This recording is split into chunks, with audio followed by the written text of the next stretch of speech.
So just before we get started, I want to say I've been kind of underwhelmed with a lot of the announcements DC has put out recently. Wonder Woman 84 looks great, but I wasn't blown away with the first one. I definitely don't care about The Rock and Black Adam, and the Snyder Cut, not for me. But I'd be lying if I said I wasn't incredibly stoked about Robert Pattinson playing Batman.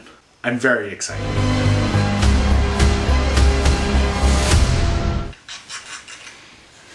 Ooh, duct tape. Definitely looks to me like the main villain of the movie is going to be the Riddler. But also it seems like the Penguin is in this movie, so Batman looks fucking dope. And that looks like Joaquin Phoenix. And that looks like Gerard Way. I like how certain shots also don't really look like a Batman movie. They look more like a Robert Pattinson movie. Interesting. Yeah, like, not knowing much, I would think that those were... Yeah, that's really fucking cool. Not knowing much, I would definitely think that those were Joker's henchmen. I like that it's the Batman, like the Facebook. I mean, goddamn. So now the first thing I want to say about this trailer is I really hope it's not connected to the rest of this stuff. And I know everybody says, oh gee, I want a dark take on Batman, but that usually winds up with Batman just being a fucking rage monster with zero motivation. I want a dark take on Batman that's actually a mature dark take, like Seven, and it looks like that's what we're getting here. Only before we started recording did Oliver let me know that Jonah Hill is not actually in this movie. I guess that it was rumored that he was going to play Penguin, and I suppose that means he's not in it because Colin Farrell is actually credited as Penguin now, so clearly Jonah Hill can't be Penguin if Colin Farrell is Penguin. When you're listening to that part where you hear a voiceover, if you are justice, not lie. I swear to God, it sounds like the exorcism of Jonah Hill from This Is the End. And it sounds like Jonah going, guess what? It's not that compelling. He's not even in the fucking movie.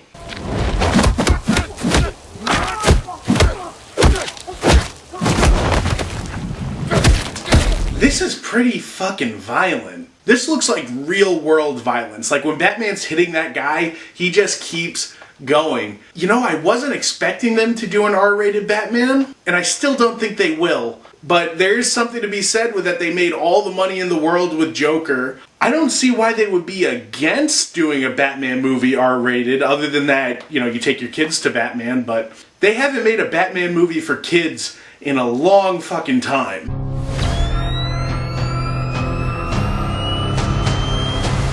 Actually really excited to see Robert Pattinson as Batman. He's come a really long way from being Cedric Diggory in Harry Potter and Edward Cullen obviously in Twilight, but I think he's actually a very good actor from what I've seen past that, and I think that hopefully this will like jettison him into like being taken more seriously and not just by people who saw The Lighthouse like me and were fucking disturbed by it and had to watch him have sex with a mermaid. And it's funny because there are a lot of Batfleck people out there who really like Ben Affleck as Batman, but I don't know how you could hold that up to, say, some of the other Batman stuff we've been getting, like It Looks Like This, the Joker movie, a lot of the animated stuff has been really great. I was a person that really liked Batfleck at the beginning because I thought, gee, he looks like fucking Batman.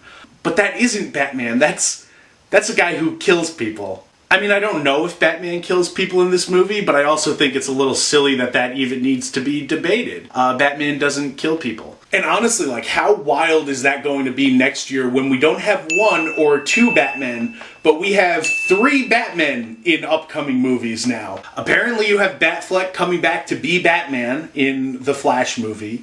Then you have Robert Pattinson in this movie being, I hope, a different Batman.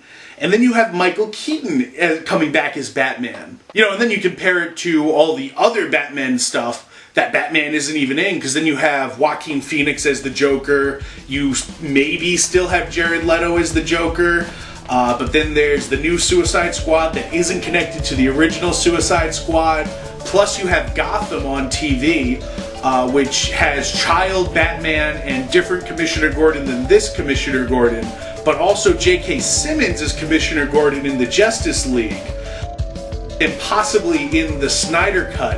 And then there's Alfred, who now is Andy Serkis, but is still being played by Jeremy Irons in new footage for the Snyder Cut.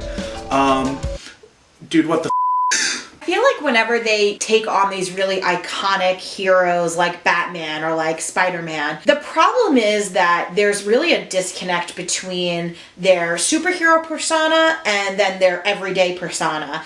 Oh, Andrew Garfield was a really great Spider-Man, but he was a really terrible Peter Parker. Tom Holland is a great Peter Parker, but he's not that great of a Spider-Man. Oh, Batfleck was great as Bruce Wayne, but he's not really, like, he's too big to be Batman. I mean, Christian Bale kind of did both really well, but I feel like he had, like, maybe 12 lines as Bruce Wayne. And how could I forget my main man, George Clooney, in Batman and Robin, which is my favorite Batman movie. Come for me, I don't care, at me if you want. I think that Robert Pattinson, unfortunately, is probably going to be a better Batman than he is a Bruce Wayne. To me, he still looks very young. And when I think of like Bruce Wayne, I think of like a 40-something-year-old, very well-established billionaire and daddy issues. But if you didn't know that Robert Pattinson was playing Batman, you probably wouldn't realize that he was supposed to be Bruce Wayne. Robert Pattinson seriously looks like an extra in the Helena music video with his dark makeup around his eyes, all smudged out. I'm just curious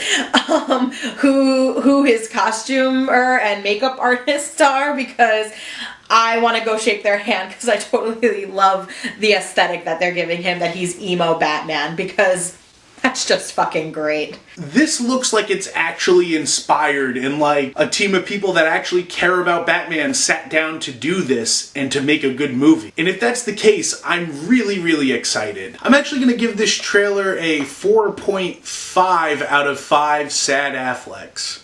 I think the trailer looks really cool. I'm actually really excited to see the movie. Definitely reminds me of like a crime noir. I'm gonna give this teaser trailer 4.5 Batman credit cards out of 5. Because you have Robert Pattinson in this movie, the Batman. Then you have Batfleck coming back to be the Flash. I did it again. He's not gonna be the Flash. What do you mean it's Tom Hardy? It's not actually Tom It's not Tom Hardy. Because it sounds like Bane. It sounds like Bane, but it's not. It's clearly somebody with a thing wrong. I'm surprised you didn't say the your favorite one. What? George Clooney was a great fucking Bruce Wayne, or could have been. George Clooney was a great Bruce Wayne.